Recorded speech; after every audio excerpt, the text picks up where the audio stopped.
भारतीय सशस्त्र बल ये सिर्फ देश की रक्षा की दीवार नहीं है ना, बल्कि दुनिया की सबसे सक्षम और सम्मानित सेनाओं में गिनी जाती हैं। बिल्कुल। आज हम ना कुछ स्रोतों की गहराई में जा रहे हैं, ये देखने के लिए कि भाई भारतीय सेना में ऐसा क्या खास है। हाँ, मतलब किन वजहों से उन्हें इतना सक्षम माना जाता है। हाँ, इसमें उनके इतिहास की बात है, उनके ट्रेनिंग के तरीकों की, आज के हिसाब से मॉडर्नाइजेशन और दुनिया भर में उनके जो ऑपरेशंस रहे हैं उन सब का जिक्र है। और दिलचस्प बात यह है कि इनकी जड़ें तो बहुत पुरानी हैं, मौर्य, मराठा, मुगल काल तक। लेकिन आज की जो सेना है, आधुनिक सेना जी, उसका सही स्वरूप तो 1947 के बाद ही बना। हाँ, और फिर उसे असली परीक्षा से गुजरना पड़ा। मतलब 1947-48 कश्मीर में, फिर 62 में चीन से, 65 और 71 में पाकिस्तान के साथ युद्ध, और फिर 1999 का कारगिल। बिल्कुल, इन अनुभवों ने इन्हें वाकई फौलादी बनाया है। चलिए इसमें थोड़ा और गहरे उतरते हैं। जरूर। और देखिए, ये सिर्फ बीती हुई बात नहीं है, ये लगातार चलने वाला एक विकास है, एक एवोल्यूशन है। अच्छा। हाँ, आज करीब 14 लाख सक्रिय सैनिकों के साथ ये दुनिया की दूसरी सबसे बड़ी सेना है। 14 लाख, काफी बड़ा नंबर है ये। बहुत बड़ा। इसमें थल सेना, नौसेना, वायुसेना तो है ही। अच्छा। और अब आज की जरूरतों के हिसाब से स्ट्रेटेजिक फोर्सेस कमांड और साइबर यूनिट जैसी नई शाखाएं भी जुड़ गई हैं। तो मतलब सिर्फ आकार ही नहीं, विविधता भी है। बिल्कुल, आकार और विविधता दोनों ही इनकी एक बड़ी ताकत है। इतनी बड़ी और विविध सेना को तैयार रखना ही अपने आप में एक चुनौती होगी। स्रोतों में इनके प्रशिक्षण, इनकी ट्रेनिंग के बारे में क्या खास बताया गया है? सुना है एनडीए और आईएमए। हाँ, नेशनल डिफेंस एकेडमी और इंडियन मिलिट्री एकेडमी। जी, ये दुनिया के सबसे कठिन ट्रेनिंग सेंटर्स में से हैं। हाँ, स्रोत यही बताते हैं। और ये ट्रेनिंग सिर्फ फिजिकल नहीं है, मतलब सिर्फ शारीरिक कठिनाई या रणनीति तक सीमित नहीं। अच्छा, और क्या है इसमें? इसमें वो नैतिक दुविधाएं जो होती है ना, उनमें सही फैसला लेने की क्षमता, उस पे भी उतना ही जोर है। आज का युद्ध क्षेत्र बहुत जटिल है। हाँ, बात तो सही है। तो ये सिर्फ लड़ना नहीं सिखाते, ये लीड करना सिखाते हैं, मुश्किल हालात में टिके रहना और हर कीमत पर रक्षा करना। ये जो क्षमता निर्माण की बात है, ये कहीं ना कहीं आत्मनिर्भर भारत के लक्ष्य से भी जुड़ती होगी, जिसका जिक्र बार बार आता है स्रोतों में। एकदम सही कहा आपने। आत्मनिर्भरता सिर्फ तकनीक में नहीं चाहिए, ऐसे सैनिकों में भी चाहिए जो हर चुनौती के लिए तैयार हों। और तकनीक की बात करें तो स्रोत भारत की स्वदेशी क्षमता पर काफी जोर देते हैं। हाँ बिल्कुल, तेजस लड़ाकू विमान हो गया, या फिर खुद बनाया हुआ aircraft carrier INS Vikrant, BrahMos missile भी।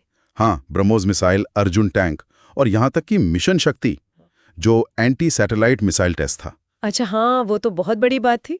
जी, ये सब भारत की बढ़ती क्षमता दिखाता है। हालांकि रूस, अमेरिका, फ्रांस, इजराइल जैसे देशों से सहयोग भी जरूरी है, लेकिन अब जोर मेक इन इंडिया पर साफ दिखता है। तो इस सब का मतलब ये हुआ कि भारत अब सिर्फ हथियारों का खरीदार नहीं रहा, अब वो एक निर्माता, एक टेक्नोलॉजिकल पावर के तौर पर उभर रहा है। बिल्कुल, और ये बात जमीनी हकीकत में भी दिखती है, चाहे वो 1971 युद्ध की जीत हो, कारगिल की सफलता हो, या हाल के वर्षों की सर्जिकल स्ट्राइक्स। सही। हाँ, और वैश्विक मंच पर भी इसकी छाप है, जैसे संयुक्त राष्ट्र के जो शांति मिशन होते हैं, पीस कीपिंग मिशंस। जी, पीस कीपिंग मिशंस, उनमें भारत लगातार सबसे बड़े योगदानकर्ताओं में से एक रहा है।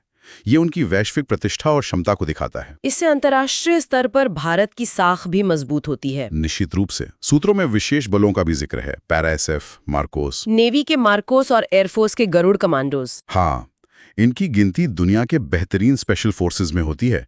ये उनकी प्रिसीजन और हिम्मत को दिखाता है।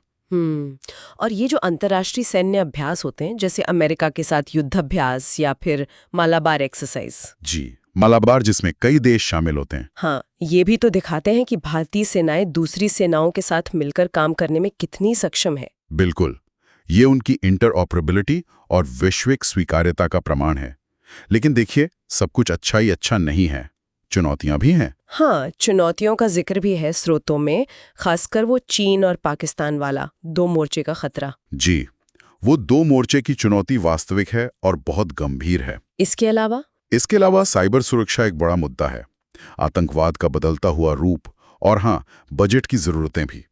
ये सब ऐसी चुनौतियां हैं जिनसे सेना को लगातार निपटना पड़ता है। तो कुल मिलाकर अगर हम स्रोतों को देखें तो तस्वीर ये बनती है कि भारतीय सशस्त्र बलों की ताकत उनके लंबे अनुभव में है, उनके बेहद सख्त और नैतिक प्रशिक्षण में है, उनके विशाल आकार और बढ़ते स्वदेशीकरण में भी है। हाँ, और युद्ध में आजमाई हुई क्षमता और दुनिया भर में जो सम्मान है, इन सब का मिला जुला नतीजा है ये ताकत।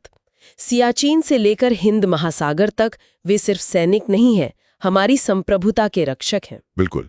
और यहाँ एक सोचने वाली बात उभरती है, एक सवाल। क्या? कि भविष्य में जैसे जैसे टेक्नोलॉजी बदल रही है, तो पारंपरिक युद्ध कौशल और नई टेक्नोलॉजी के बीच सही तालमेल कैसे बिठाया जाएगा?